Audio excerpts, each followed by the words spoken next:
صلی اللہ تعالی علیہ وآلہ وسلم کا گزر ایک چھوٹے پتھر سے ہوا جس کے سوراخ سے ایک بڑا بیل نکل رہا تھا.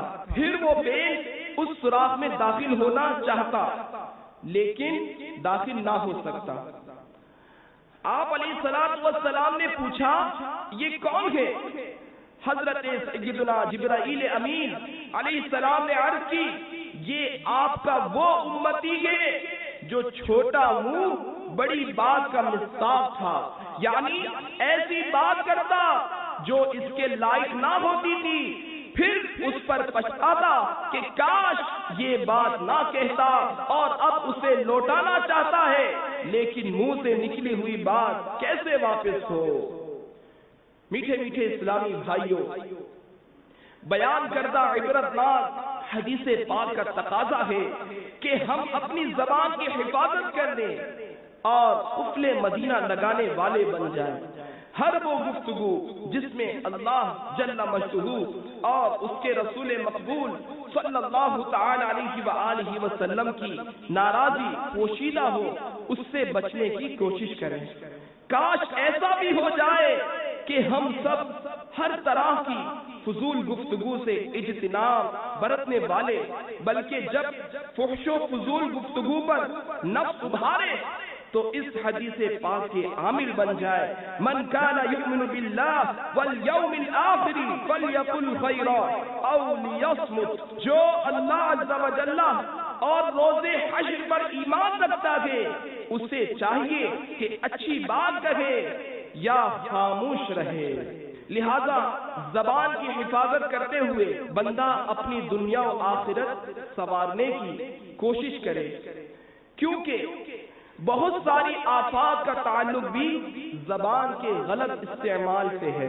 جیسا کہ حدیث پاک میں ہے بعض اوقات آدمی زبان سے کوئی ایسا کلمات کہہ بیٹھتا ہے جو بارگاہ رب العزت عز و جل سے ہمیشہ ہمیشہ کے لیے مردود قرار دیے جانے کا سبب بن جاتا ہے.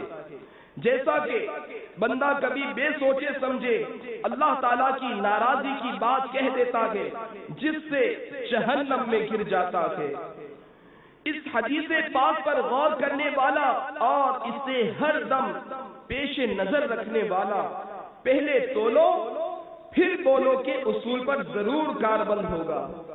جبکہ عصیاں شعاروں غفلت و کثیر گفتار کے شکار کے لیے عین ممکن ہے کہ اپنے بولے ہوئے بولوں پر پچھتائے اور خدا نہ خواستہ سوائے بیل والے عذاب کے اور کچھ ہاتھ نہ آئے، کیونکہ بے فائدہ لا یعنی گفتگو اکثر گناہوں، خطاؤں اور لغزشوں کا باعث بنتی ہے.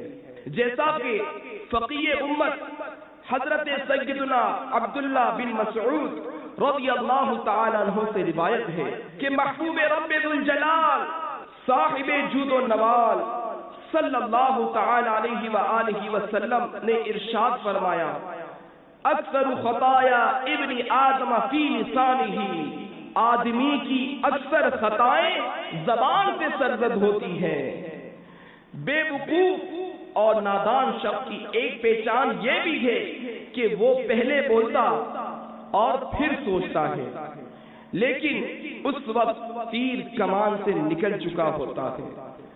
اگر بری اور قابل گرفت بات تھی تو سوائے ندامت اور معذرت کے کچھ بن نہیں پڑ پاتا.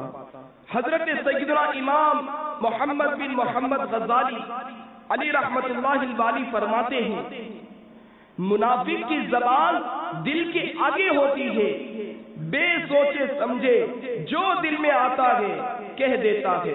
عقلاء و حکماء زبان کا قفل مدینہ لگانے کی نصیحت کرتے ہوئے فرماتے ہیں اپنے اوپر اس بات کو لازم کر لیجئے کہ سوائے اچھے کلمات کے زبان سے کوئی بات صادر نہیں ہونے دیں گے اور زبان کا کوئی ایسا استعمال نہ ہونے دیں گے جس کے باعث پچھتانے کی مصیبت گلے پڑے، کیونکہ اکثر آدمی بول کر پچھتاتا ہے اور کم ہی ایسا ہوتا ہے کہ خاموشی کی وجہ سے پچھتاوا ہوا ہو.